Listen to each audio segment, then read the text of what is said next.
പൊള്ളാതെ പെയ്തു നീ ചെയ്യാതെ ഞാൻ കമ്പിളി പോലെ നിന്നെ പുണരോ ഞാൻ നിന്നുടെ മാറത്ത് മെല്ലെ വേരുകളാഴ്ത്തിടാം നിൻ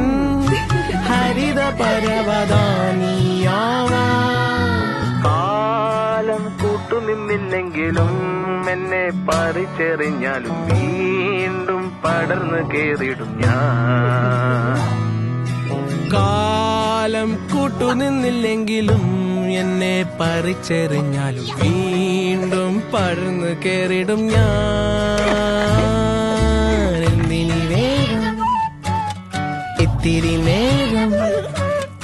എന്തിനി വേഗം ഇത്തിരി നേരം പറ്റിപ്പിടിച്ച് ഞാൻ നിന്നോട്ടെ നിന്നുടെ മൃദുല ബദലമതി മധുരമതി മനോഹരം മാനത്തെ അമ്പിളി ചേലത്തെ കൊമ്പിളിൽ കൊണ്ടുവരാനായി സാധിച്ചില്ലെങ്കിലും കാറ്റിലും കോളിലും കൊണ്ടുവരാം ഞാൻ മതി വരൂ